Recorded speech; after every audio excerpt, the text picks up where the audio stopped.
Hello Filipino basketball fans! Quick recap tayo sa Japan B-League. Solid ang comeback game ni Dwight Ramos para sa koponan ng Leavanga Hokkaido. Matapos umiskor kahapon ng 9 na puntos sa kanyang pagbabalik sa hardcourt, gumawa ng 19 puntos ngayong araw si Papa Dwight sa kanilang second game laban sa Yokohama B Corsairs sa kanilang weekend back-to-back games. 8 straight points opening quarter para dito kay Dwight at sumungkit din ng 3 rebounds at 3 assist. Parehas ang naging resulta, back-to-back wins para dito sa Leavanga Hokkaido. Ang final score 77-69. Nalasap naman ng Yokohama B Corsairs ang kanilang 6 na pagkatalo ngayong season. On the other hand, Kiefer Ravena, maganda rin ang kanyang naging contribution para dito sa Yokohama.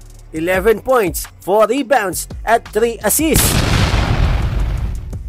Tuloy-tuloy pa rin ang magandang pinapakita ni Bobby Ray Parks Jr. para sa kanyang koponan na Osaka Evesa. Muli niyang pinaunahan ang kanyang koponan. Nagtala si Ray Ray ng 18 points, 3 rebounds, 2 assists. Unfortunately, 2 sunod na talo ang kanilang nasasap sa kamay ng isa sa mga top team dito sa B-League na Ryukyu Golden Kings. Bumagsak sa 4 na talo ang Osaka pero meron silang 6 na panalo.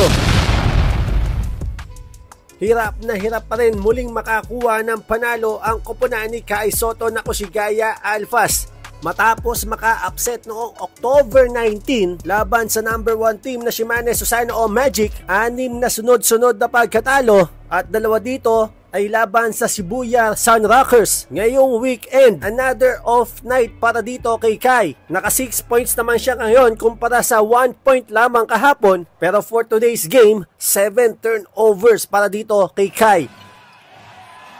Well, Kai Sotto into the game at the likes of Matt Bonds, whereas the Nagoya Diamond Dolphins